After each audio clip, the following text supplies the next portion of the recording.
दोपहर की चिलचिलाती धूप में डामर पिघलकर सड़क पर फैल रही थी। रामू ने ऑटो का हैंडल कसकर पकड़ा। उसकी हथेलियां पसीने से गीली थीं। पसीने की बूंदें उसकी आंखों में चुभी। उसने हाथ पोंछा, तभी एक सुनसान मोड़ पर 3 लड़कों ने रास्ता रोक लिया। झटके के साथ ऑटो रुका। उन लड़कों ने रामू का कॉलर पकड़ा और उसे खींचकर बाहर निकाला। रामू ने विरोध किया, लेकिन एक जोरदार धक्का उसे सड़क पर ले आया। उसकी जेब से दिन भर की पूरी कमाई छीन ली गई। रामू सड़क पर पड़ा रहा। धूल उसके घुटनों के घावों में भर गई। वह लंगड़ाते हुए खाली जेब लेकर घर पहुंचा। टीन की छत के नीचे गर्मी का पारा बाहर से भी ज्यादा था। पत्नी ने खाली हाथ देखे तो गुस्से में मेज पर थाली पटक दी। बर्तन की खनक घर की खामोशी में गूंज उठी। रामू दीवार के सहारे बैठ गया। तभी उसकी छोटी बेटी दौड़कर आई। उसने मटके से एक गिलास पानी निकाला और रामू के होठों तक ले गई। रामू ने बेटी के सिर पर हाथ रखा। उसकी उंगलियां बेटी के बालों में उलझ गईं। वह वहीं फर्श पर लेट गया और थकान के कारण उसकी आंखें लग गईं। अगली सुबह रामू ने जैसे ही ऑटो स्टार्ट किया, इंजन की गड़गड़ाहट के साथ ही सामने से एक तेज रफ्तार ट्रक आया। टक्कर इतनी जोरदार थी कि ऑटो का अगला पहिया निकलकर दूर जा गिरा। रामू का पैर ट्रक के बम्पर और ऑटो के बीच बुरी तरह कुचल गया। सड़क पर चारों तरफ कांच के टुकड़े बिखरे थे। रामू ने दांत पीसकर दर्द को दबाया। लंगड़ाते हुए सड़क के किनारे ऑटो को धकेला और पसीने से तरबतर होकर घर पहुंचा। घर का दरवाजा खुला था। अंदर बेटी तेज बुखार में चारपाई पर कांप रही थी। रामू ने पत्नी को पुकारा, लेकिन कोई जवाब नहीं मिला। रसोई में गया तो देखा राशन का आखिरी डिब्बा खाली पड़ा था। पत्नी का बैग गायब था। अलमारी खुली थी और घर में सन्नाटा पसरा था।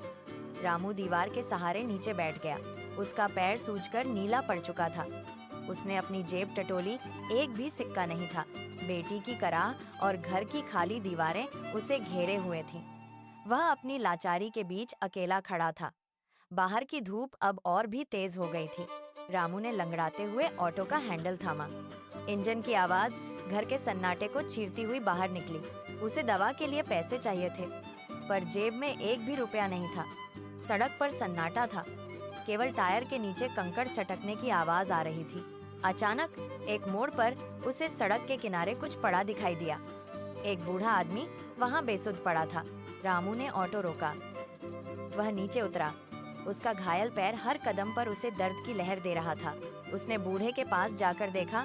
उसकी सांसें बहुत धीमी थीं। रामू के मन में एक गहरा द्वंद्व उठा। रामू ने अपनी पानी की बोतल निकाली और बूढ़े के चेहरे पर छींटे मारे। कोई हलचल नहीं हुई। उसने बूढ़े की नब्ज टटोली। रामू ने अपने कांपते हाथों से बूढ़े को सहारा दिया और उसे खींचकर ऑटो की पिछली सीट पर लेटाया।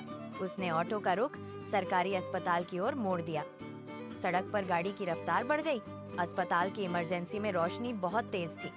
फर्श पर फैली दवा की गंध रामू के दिमाग को सुन्न कर रही थी। डॉक्टर ने तेजी से पर्चा लिखा और चिल्लाकर कहा, तुरंत ऑपरेशन की जरूरत है, वरना ये नहीं बचेंगे। रामू ने अपनी जेब में हाथ डाला। वहाँ सिर्फ वही पैसे थे जो उसने अपनी बेटी की स्कूल फीस के लिए महीनों से जोड़कर रखे थे। उसने एक बार बूढ़े की पीली पड़ती त्वचा को देखा, फिर काउंटर की ओर बढ़ा। उसके हाथ कांप रहे थे, लेकिन उसने नोटों की गड्डी काउंटर पर रख दी। ऑपरेशन शुरू हुआ। रामू घंटों तक अस्पताल की ठंडी बेंच पर बैठा रहा। ऑपरेशन सफल रहा। बूढ़ा खतरे से बाहर था, लेकिन घर लौटते ही रामू के सामने एक नया अंधेरा था। स्कूल से एक पत्र आया था। फीस न जमा होने के कारण उसकी बेटी का नाम काट दिया गया था। रामू ने पत्र को अपनी उंगलियों के बीच मसल दिया। वह अपने ऑटो में जाकर बैठ गया। रात का सन्नाटा उसे डरा रहा था। उसने स्टीयरिंग व्हील पर अपना सिर टिका दिया। उसकी आंखों से आंसू निकलकर ऑटो की सीट पर गिरने लगे। वह अंधेरे में अकेला रोता रहा।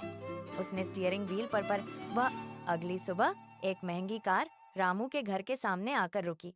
कार का दरवाजा खुला और वही बूढ़ा आदमी बाहर निकला जिसे रामू ने अस्पताल पहुंचाया था। उसके साथ एक व्यक्ति और था जो शहर के बड़े स्कूल का प्रिंसिपल था।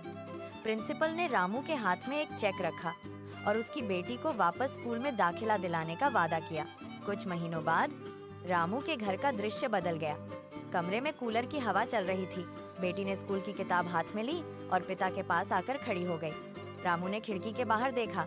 सड़क पर अब भी वही धूप थी, लेकिन उसके ऑटो का इंजन अब पहले से कहीं अधिक सुचारू रूप से चल रहा था। उसने अपनी बेटी के कंधे पर हाथ रखा और ऑटो की चाबी घुमाई। सड़क की धूल अब उसे परेशान नहीं कर रही थी।